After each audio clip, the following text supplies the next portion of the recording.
article is about school shootings and how our kids these days are not safe anywhere, not even at school. Kimberly Harrington, the writer, tells how she wonders what if one or both of her children gets murdered at school. How will she ever forgive herself sending them to school?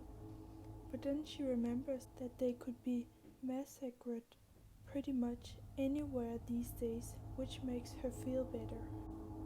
The text is an online article from McSweeney's Internet Tendency, which is an independent, non-profit publishing company based in San Francisco, and the topics is guns, parenting, gun control, shootings, and mothers.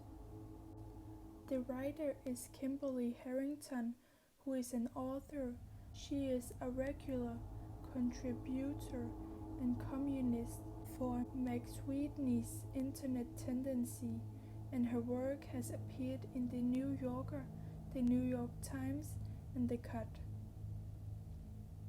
She is also the co-founder and editor of parenting humor site Raised.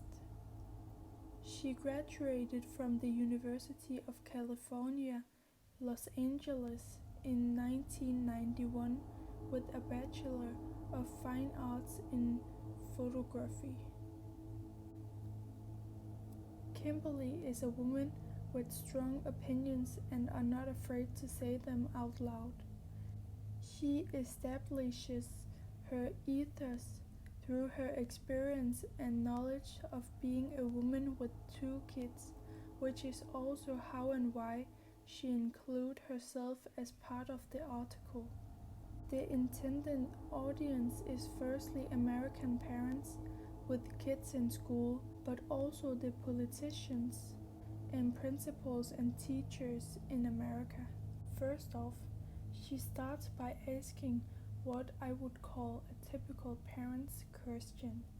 You know, those questions we all have been asked by our parents. And every time she tells about something new, she ends with the sentence, "I love you." She uses pathos throughout the whole article by speaking directly to the reader, and again by ending every paragraph with "I love you."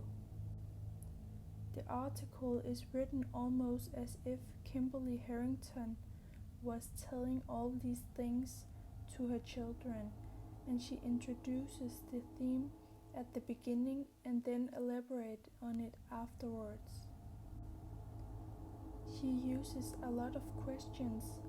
On page 3, line 8, she writes, "Did you know that there were more guns than people in the country?" Which makes the reader think about what she is asking. She also keeps repeating the sentence, "I love you," because it is important for her that her children know she loves them. It can also be a connotation for something she feels guilty about, maybe because she does not feel she says it enough at home. She references to the Sandy Hook massacre because it is America's biggest and most scary massacre to this day. The article is very much biased because she is writing about her own opinions. The main occasion why she is writing this is because of the Sandy Hook massacre back in 2012, when 28 people died. Among these, 20 kids in the age 7 and 6 years old. This incident has influenced both America and this article, so we know that neither we or our kids is safe anywhere, not even at school. Kimberly has written this article to remind us what can happen at school and to inform us that we are not safe anywhere we go. I would say this article succeeds in fulfilling Kimberly's intentions. This quote shows how freedom can be used for the wrong reasons, like when both insane and crazy people have unchallenged access to guns that are capable of killing everyone, including kids. I can start by relating to the American values, and not just any value, but the value individual freedom. As said, every American have the right and access to guns that are capable of killing everyone, including kids. This leads to the next thing I can relate to, which is Denmark. We are not just allowed to carry a gun, therefore we do not have the same school shooting problems as Americans have. Lastly, I can relate to evil because we do not know whether or not people killing other people is evil or if there are other reasons why they do it.